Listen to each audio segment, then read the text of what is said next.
Welcome to the deep dive. Great to be here. So today we're jumping in some really interesting ideas from Tim Ferriss, Jordan Peterson, and Simon Sinek. Yeah, pretty powerful trio. Definitely. We've basically gone through a bunch of their talks and writings to pull out the real gems on, self-improvement, learning better, and finding a sense of purpose. The goal is really to give you those key insights quickly, right? Yeah. Without feeling totally overwhelmed by all the information out there. Exactly. Think of it like a concentrated dose of wisdom. And what's fascinating is how they kind of circle around similar core ideas, Mhm. even though their styles are so different. Totally. You've got Peterson really digging deep into self-knowledge, meaning responsibility. Uh-huh. And then Ferris comes in with all these practical tools and experiments for getting things done, for being more effective. Right, efficiency and testing things out. And Sinek, he brings in that focus on our why, on connection, on purpose beyond just ourselves. It makes for a really rich mix of perspectives, I think. Something for pretty much anyone looking to, make some positive changes. For sure. So we'll start with Peterson, some powerful stuff on facing your own flaws, the problems with being inauthentic, the huge value of reading and speaking clearly. Then we'll pivot to Ferris telling motion apart from progress, that state, story, strategy, idea, handling low moods. Yeah, and weekly planning versus daily schedules, diversifying your identity, lots of practical bits there. And finally, Sinek on technology's impact, what being present actually means, and why chasing goals just for yourself can feel kind of empty.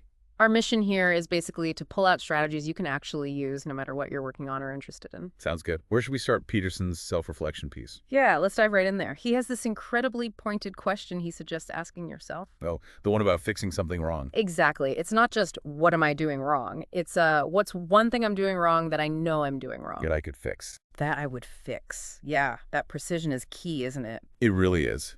It cuts through the vague self-help noise.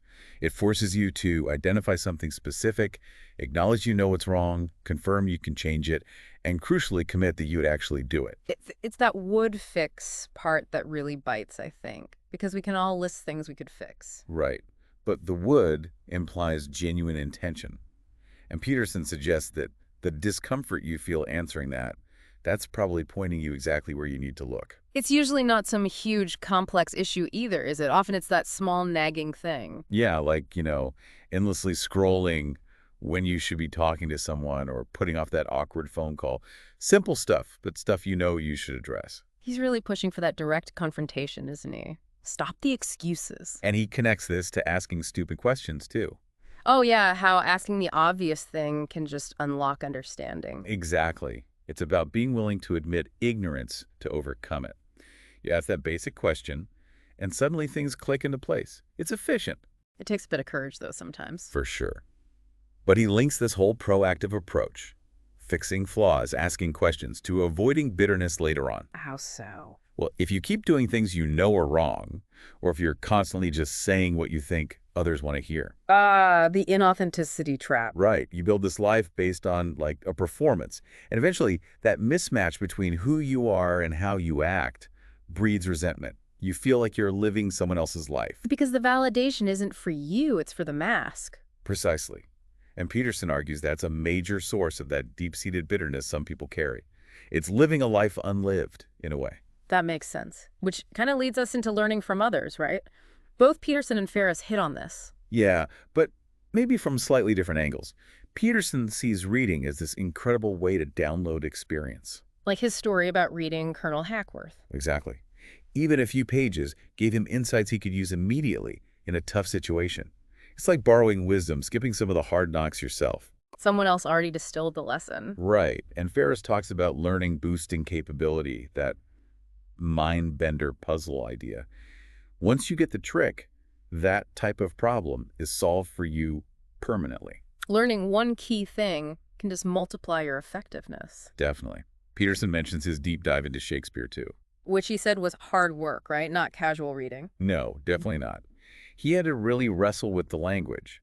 But he found that effort directly translated into being better at analyzing other complex things, like legal documents. So decoding complex language in one area sharpened his skills for another. That's a transferable skill. Absolutely. It's about understanding nuance, structure, meaning. And speaking of skills, Ferriss brings in the idea of experimentation versus rigid plans. Ah, yeah, the podcast example. It wasn't some master plan. Not at all. It grew out of the quick promotion. He saw an opportunity, and he just kind of ran with it. It shows the value of being flexible, testing things out. Not being so locked into your 5-year plan that you miss the interesting detours. Exactly. Which connects nicely to Peterson's point about articulation being so important. He frames it almost as a moral thing, doesn't he? Yeah, that stark choice. Competent and dangerous, or vague and useless. Yeah. It really makes you think about the power of clear communication. Being articulate gives you more agency, more impact. For good or bad, I guess. That's his point.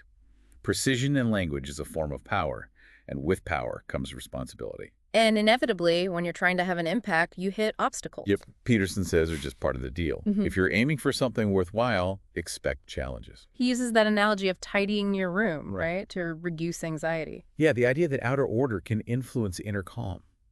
And that maybe we don't repress problems so much as we just fail to actually unpack them, face them, sort them out. Which loops back to taking responsibility. It all connects for him.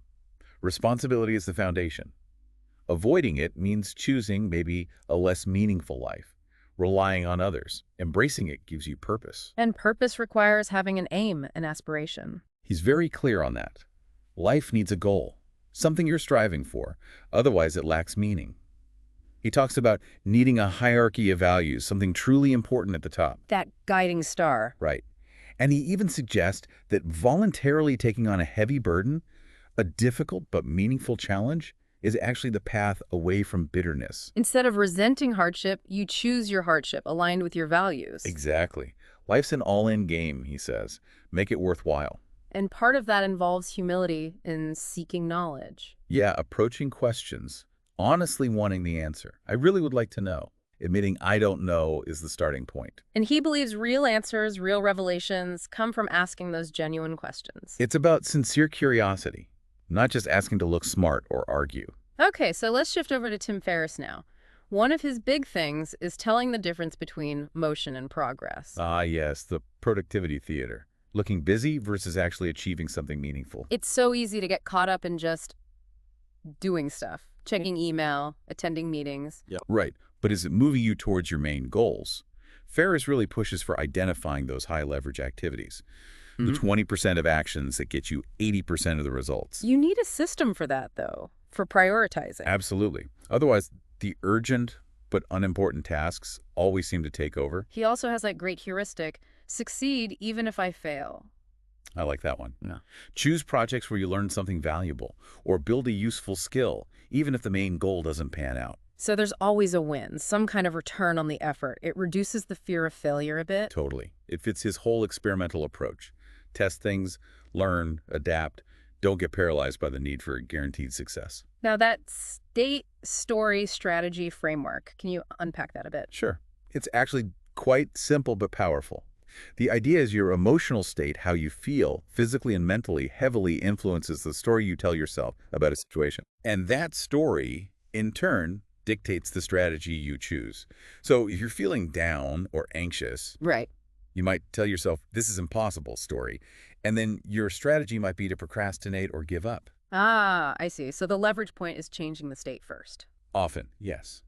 Ferriss suggests you can sometimes act your way into a new way of thinking or feeling. Change your physiology, stand tall, go for a walk, do some push-ups, and it can shift your state, which lets you tell a better story, which opens up better strategies. Interesting. Acting as if can actually change how you feel and think. It can. It's not about faking it till you make it necessarily, but about recognizing the connection between body, mind, and action. He also talks about architecture, planning your week rather than just your day. Yeah, weekly architecture. Having themes for days like deep work Mondays or meeting Thursdays. It provides structure, but allows flexibility for the unexpected stuff that always pops up. More resilient than a rigid hour-by-hour daily plan. Exactly. And part of that architecture is setting boundaries, batching tasks, like handling all your emails at set times so you're not constantly interrupted, protecting that focus time. Makes sense. What about identity diversification? That's about not putting all your eggs in one basket, identity-wise. If your entire sense of self-worth is tied up in your job, what happens if you lose it or have a major setback? The devastating. But if you also identify as a parent, a musician, a volunteer, a runner, You have other sources of meaning and self-esteem to lean on. It builds resilience. That's a really healthy perspective. And when those low moods hit, Ferriss has some practical tips. Yeah, very down-to-earth stuff. Group dinners with friends, he emphasizes no alcohol, interestingly. Just conversation. Why no alcohol, do you think? Maybe because it can sometimes mask or delay actually processing feelings, or even worsen mood later. He focuses on genuine connection. Plus sleep, hydration, exercise, the fundamentals. The basics we often neglect when we feel low. Exactly. He also talks about hypervigilance, which is interesting. The idea that the same traits that drive success can also cause stress. Yeah, that intense focus, the constant scanning for problems. Yeah. Great for catching errors or competing, maybe, but draining. It can rob you of enjoyment. He even questions if extreme neurosis is actually helpful for peak performance. So how do you manage that if you're wired that way? Awareness is the first step. He mentions resources like Anthony DeMello's book, Awareness, Meditation, just noticing the pattern. Okay. Then fear setting, writing down your fears, worst case scenarios, how you'd cope. It often shrinks the fear. Takes away its power a bit. Right. And having a big yes, a major compelling goal or focus. If you know what you're really aiming for, it's easier to let the smaller worries go. Filter out the noise. Exactly. Right. And practicing letting small bad things happen, not catastrophizing every little setback, building that resilience muscle. That takes conscious effort. Both Ferriss and Peterson seem to agree on the power of compounding over time, especially with learning. Absolutely. Ferriss talks about the cost of wasted time when you're young. Not just lost experiences, but the missed compounding effect of learning and building skills. And Peterson calls learning from others' experiences a gift. Yeah, leveraging centuries of thought and trial and error. Why reinvent the wheel entirely? They both see writing as crucial too, right? As formalized thinking. Definitely. For them, writing isn't just about communicating ideas, it's about developing them. Identifying a problem, researching, structuring arguments, refining. It forces clarity. Peterson says you need a real problem to write about, though. Yeah, a genuine question you're trying to answer. That provides the engine for the whole process. And underpinning a lot of Peterson's thought is discipline and order. Hugely important for him. He sees discipline not as restriction, but as the structure necessary for true freedom, for realizing your potential. Without it, you're just subject to chaos and impulse. So start small. Fix the little things in your daily routine. That's his advice. The things you do every day. Make those routines smoother, more effective. That builds a foundation. It comes back to that choice he presents. Meaning versus meaninglessness. Right. A life without meaning, he suggests, might chase impulsive pleasure, but shirk responsibility. A meaningful life, however, involves embracing responsibility, understanding your actions matter. He also has that interesting idea about how we form new identities through error correction. Yeah, the brain tracking mistakes, noticing when our current model of the world or ourselves doesn't work, and then formulating a better, more comprehensive one. And those aha moments are when that new identity emerges into consciousness. That's how he frames it, often triggered or solidified when we hear or read something that perfectly articulates what our brain was subconsciously working on. He's also cautious about personas, isn't he? Using the Pinocchio story. Yeah, who's pulling your strings? Are you just playing a role defined by others? Personas can be useful social tools, but they can also become masks, hiding insecurity, leading to that inauthentic life again. The real thing is what we actually want from each other. Authenticity. That's where the adventure is, he argues. Okay, let's bring Simon Sinek into the mix. He focuses a lot on technology and presence. Yeah, the imbalance. How our phones and social media constantly pull us away from being truly present with the people right in front of us. And his definition of presence is interesting. It's not about you deciding you're present. Right. It's about the other person feeling heard by you. That's the measure.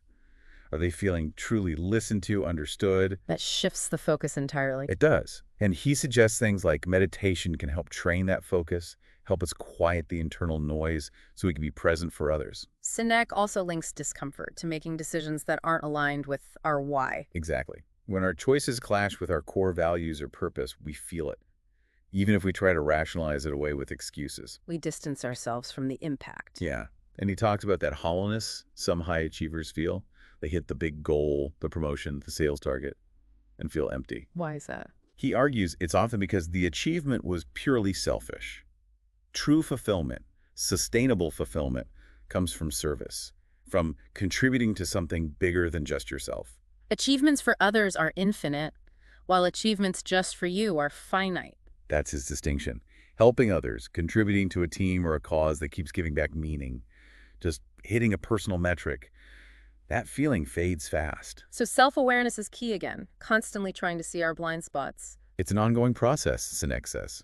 We learn through relationships, through feedback, even negative feedback, and seeing our own health, our own well-being as a way to better serve others. It's not just selfish. Taking care of yourself so you can show up for others. Precisely. And practicing being present, maybe through meditation or just conscious effort, is part of that service too. It seems like across all three, Peterson, Ferriss, Sinek, there's this theme of small, consistent actions adding up. Definitely.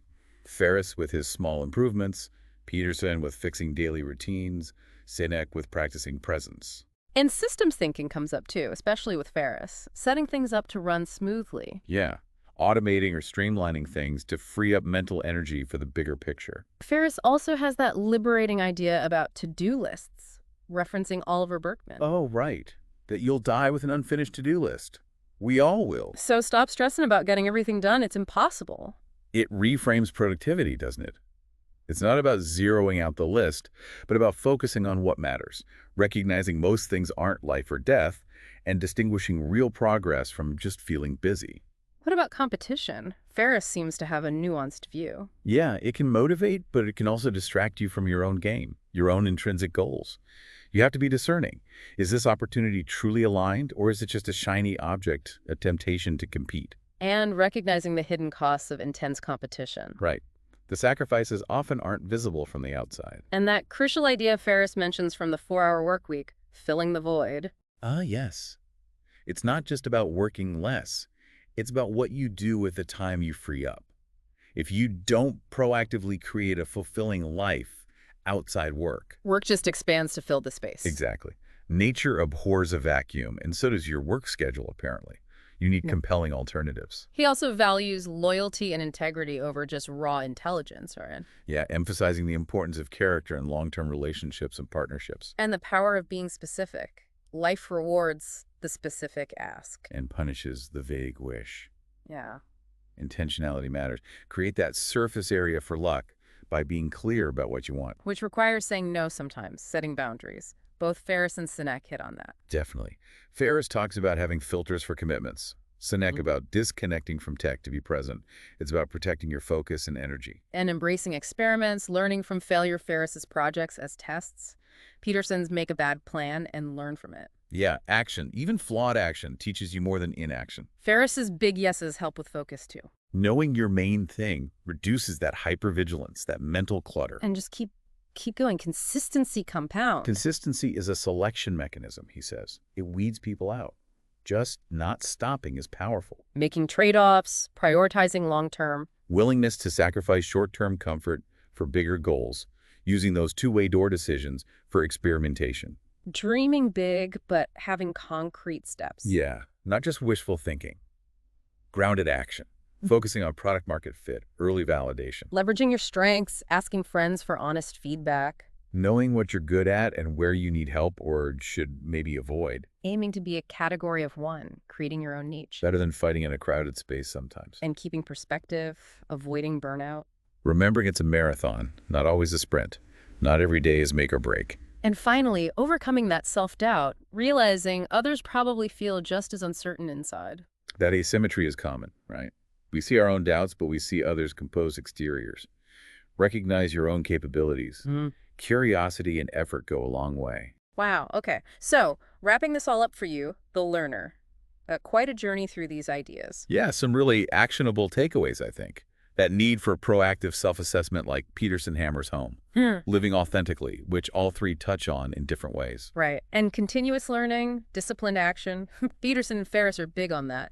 And Sinek's emphasis on purpose beyond the self. And don't forget the power of those small, consistent steps Ferriss talks about and balancing that drive with presence, like Sinek advises. Absolutely.